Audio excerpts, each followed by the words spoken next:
Hello दोस्तों, आप लोगों का स्वागत है हमारे YouTube चैनल रावल कॉन्सेप्ट में। दोस्तों, ट्रांसलेशन की सीरीज आपको पता ही है, स्टार्ट कर दी है। जैसा कि मैंने पिछली वीडियो में बताया था कि दिस, दैट, दीज और दोज, इन सभी का प्रयोग हम आपको क्लियर करेंगे, जिससे कि जब आप आगे की क्लासेस पढ़ोगे तो इन सब को लेकर आपको कोई भी डाउट ना रहे। ठीक है, और अगर कुछ डाउट रहता है क्लास के बाद भी तो आप कमेंट सेक्शन में मुझसे पूछ सकते हैं।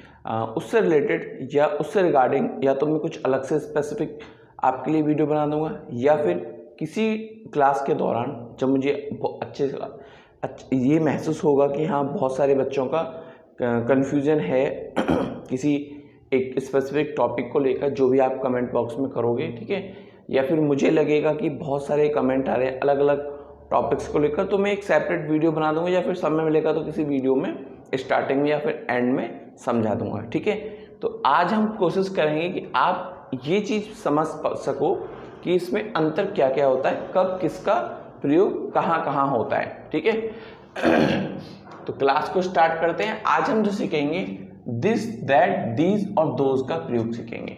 ठीक है, दिस, दैट, दीज और दोज का प्रयोग सीखेंगे बहुत अच्छे से, अपनी एक तरीके से भूमिका बनाएंगे कि आगे समस्या ना हो।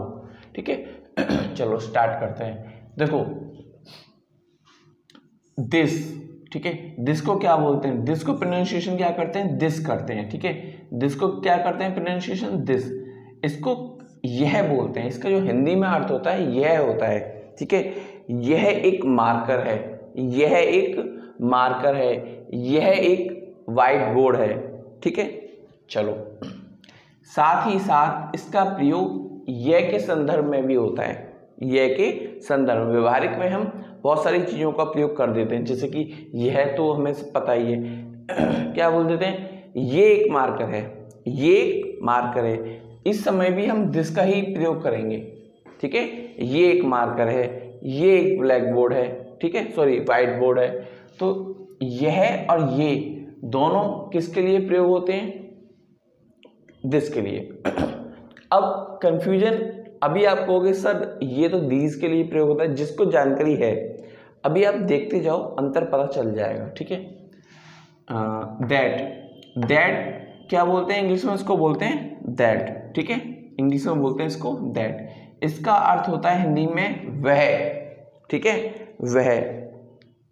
वह मेरा कैमरा है, वह मेरा कैमरा है। ठीक है, या बोल सकते हैं वो मेरा कैमरा है, वह मेरा कैमरा है, वह मेरा ट्राइपॉड है, वह मेरा माइक है। ठीक है, साथ में इसी चीज को हम ऐसे भी तो बोल सकते हैं, वो मेरा कैमरा है, वो मेरा ट्राइपॉड है, वो मेरा माइक है। ठीक है, तो दोनों तरीके से इसका यूज होता है हिंदी में, लेकिन इंग्लिश में इसको क्या बोलते हैं? इसको बोलते हैं दैट। चलो ये तो रही अभी इंट्रोडक्शन वाली बात। ठीक है, साथ में दिस और दैट, दिस और दैट दोनों ही कौन से कर्ता होते हैं? एक वचन कर्ता।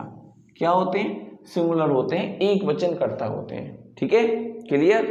कौन से कर्ता होते हैं? एक वचन कर्ता, एक वचन कर्ता। और कर्ता को इंग्लिश में क्या बोलते हैं? सब्जेक्ट। ठीक है, इतना क्लियर है? ठीक है, उम्मीद करता हूं इतना समझ में आ गया होगा।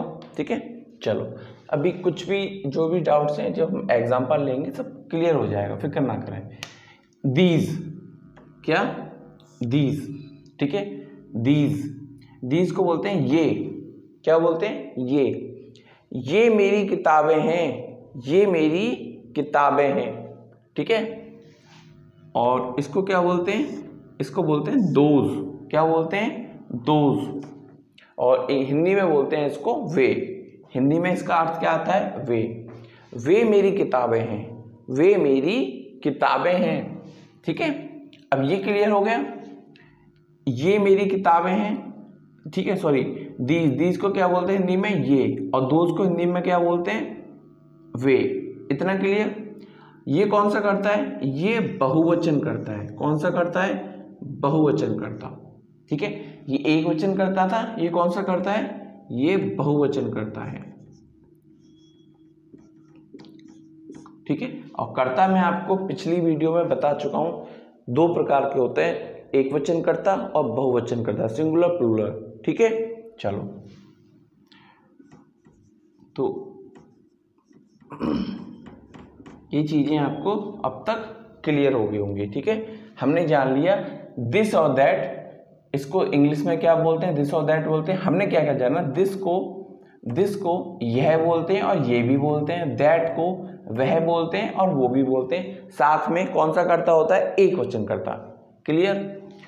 दीज को हिंदी में ये बोलते हैं, दोज को हिंदी में वे बोलते हैं। ठीक है, दीज को हिंदी में क्या बोलते हैं, ये बोलते हैं, और दोज को हिंदी में क्या बोलते हैं, वे बोलते हैं। और ये कौन सा करता है, ये बहुवचन करता है। कौन सा करता है, बहुवचन करता है, यानी कि एक से अधिक के बारे में जब किसी की बारे में बात हो रही हो जो जिसकी संख्या एक से अधिक हो, तब हम इसका इस्तेमाल करेंगे। ठीक है, इनका इस्तेमाल करेंगे। ठीक है, बहुवचनकर्ताओं का। चलो इतना हो गया।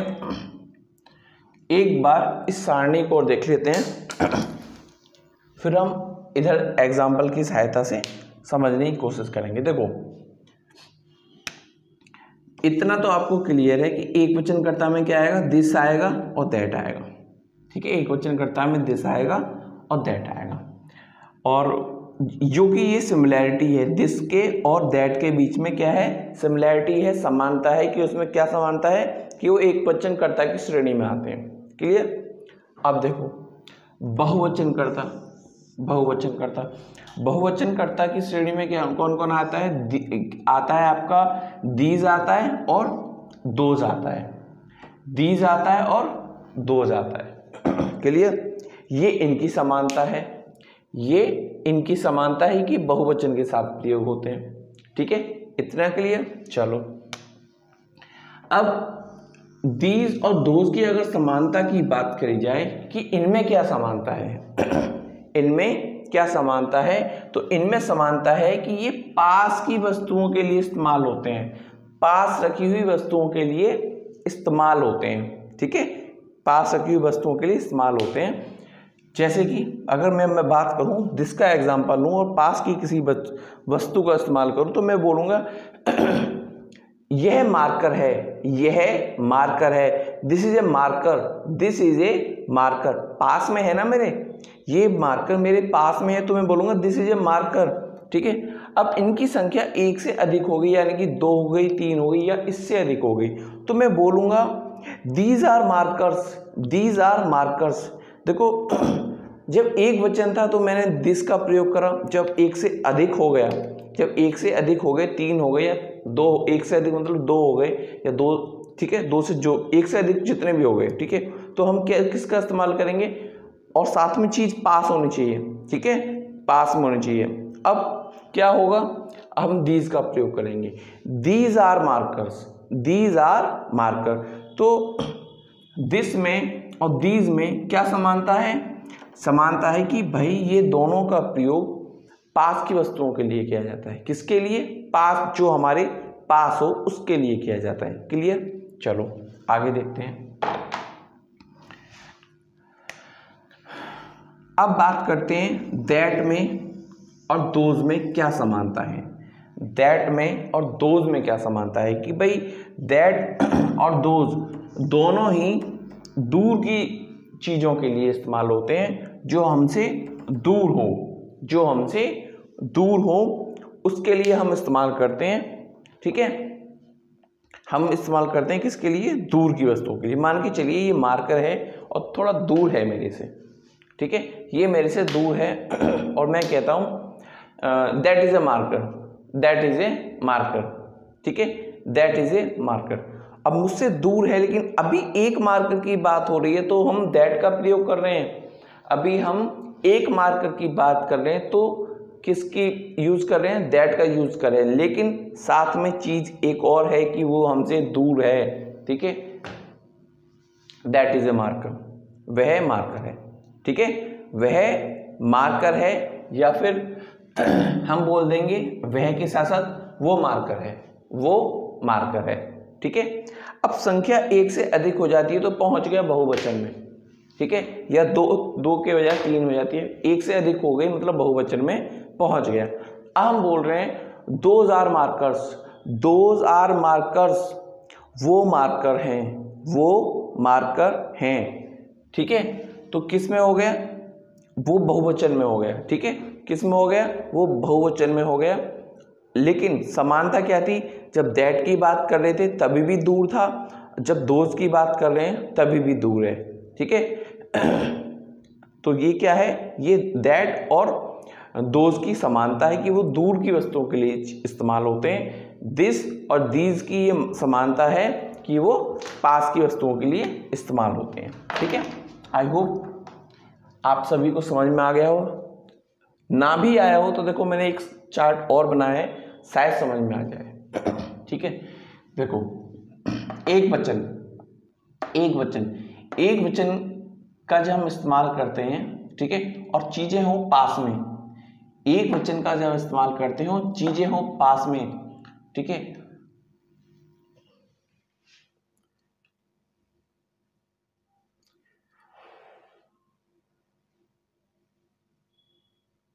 भाई थोड़ा सा ये गड़बड़ हो गया कि हमने ये दूर लिख दिया है ना, दूर नहीं लिखना था, यहाँ पे लिखना था पास, ठीक है। चलो कोई नहीं, दे रहा है दुरुस्त है, पता तो चल गया, पास, ठीक है। क्योंकि दिस का भी प्रयोग पास के लिए होता है, इसका भी पास के लिए होता है, और यहाँ पे दूर है तो दूर ही रहेगा, ठीक है। क्योंकि ये जो है ये गड़बड़ हो गई थी थोड़ी, समय रहते पता चल गई, ठीक है।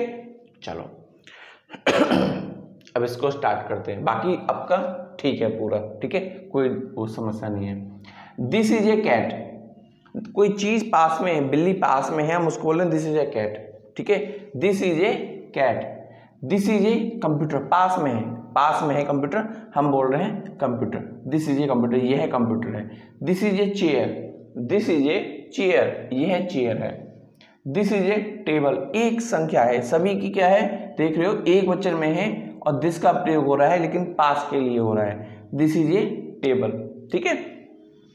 दिस अलमीरा इज ब्लैक, दिस अलमीरा, यह अलमीरा काली है, यह अलमीरा काली है। कोई काली अलमीरा है मेरे नज़दीक है, मैं बता रहा हूँ उसको किसी को, थर्ड पर्सन को, सॉरी मैं किसी को बता रहा हूँ कि ये अलमीरा जो है काली है, ठीक है। लेकिन दिस का प्रयोग कब कर रहा हूँ, जब अलमीरा मेरे पास है, ठीक है। अब बात करते हैं कि पास हो लेकिन बहुवचन में हो, पास हो लेकिन बहुवचन में हो। दीज आर कैट्स, अब मेरे पास एक बिल्ली नहीं है, मेरे पास काफ़ी बिल्लियां हैं, ठीक है, एक से अधिक बिल्लियां हैं, ठीक है। तो मैं इस्तेमाल करूंगा दीज आर कैट्स, ठीक है। अब मेरे पास एक कंप्यूटर नहीं है, मेरे पास कई कंप्यूटर है, मैं बोलूंगा these are computers, these are computers, ये कंप्यूटर है।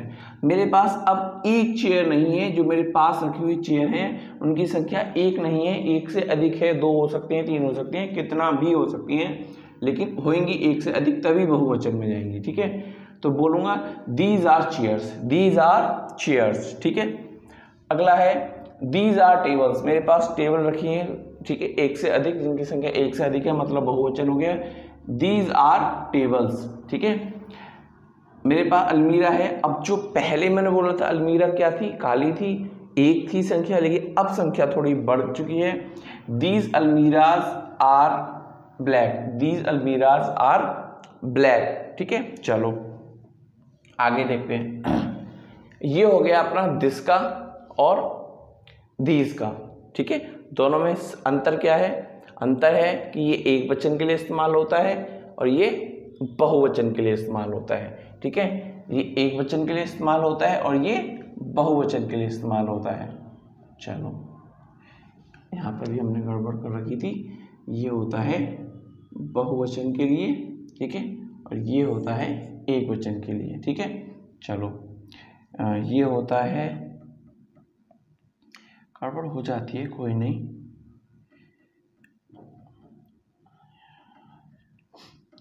ठीक है।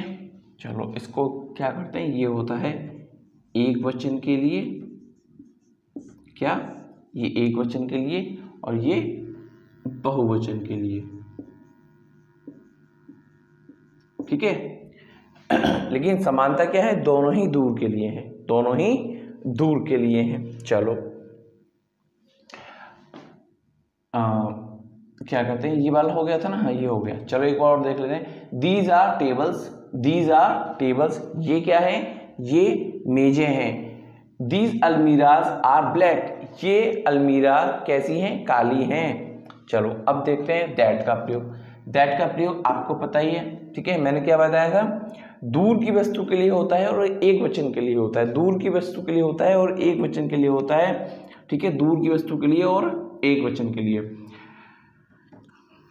दैट इज अ कैट, दूर है बिल्ली, मैं बोल रहा हूँ दैट इज अ कैट, वो बिल्ली है या वह बिल्ली है, ठीक है।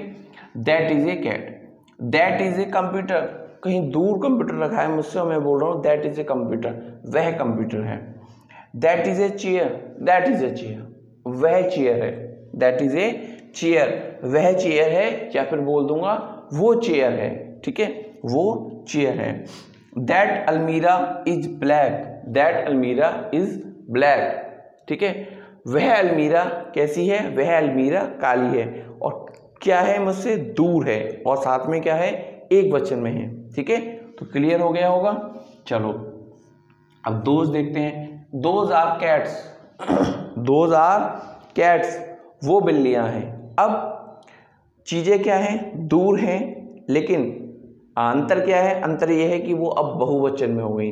दैट में क्या था, दूर थी, सिमिलैरिटी है वो किसकी, दैट और दोज की, कि वो सिमिलैरिटी है कि समानता है कि वो चीज़ें दूर होती हैं इस कंडीशन में, ठीक है। लेकिन अंतर ये है कि एक वचन के लिए और वो बहुवचन के लिए, ठीक है। बार बार मैं आपको यही चीज़ें रिपीट करूँ जिससे कि अच्छे से समझ में आ जाए। दोज आर कंप्यूटर्स, वो कंप्यूटर हैं, ठीक है। Those are chairs, those are chairs, वो कुर्सियाँ हैं, वो कुर्सियाँ हैं। दोज आर टेबल्स, वो मेजें हैं, चीज़ें क्या हैं, दूर हैं और संख्या क्या है, बहुत अधिक है, एक से अधिक है, बहुवचन में है।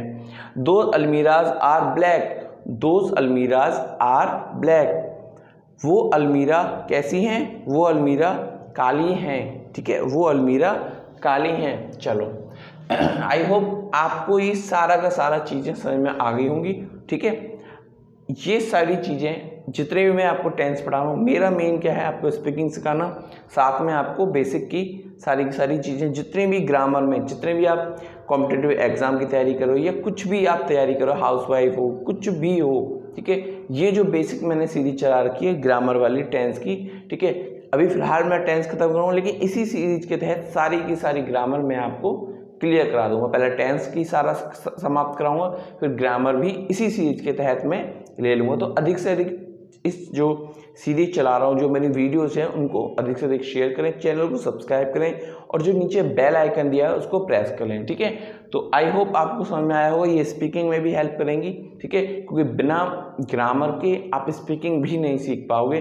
अगर आपको स्पीकिंग भी लगातार करनी है, जो कि मैं थोड़ा अंतराल के बाद डाल रहा हूँ, काफ़ी थोड़ा समय ले लेता हूँ, उसके बाद मैं वीडियो अपलोड करता हूँ, क्योंकि थोड़ा सा मैं चाहता हूँ कि थोड़ा सा ग्रामर का सेक्शन थोड़ा सा कंप्लीट हो जाए, वो भी कंटिन्यू रखूँगा, ठीक है। उसके भी शूट चल रहे हैं, ठीक है। तो अधिक से अधिक मेरी वीडियो को क्या करें, शेयर करें, सब्सक्राइब करें और बेल आइकन को प्रेस कर दें, जिससे कि टाइम पर मेरी वीडियो अपलोड हो और आपको मिल जाए। Thank you for watching.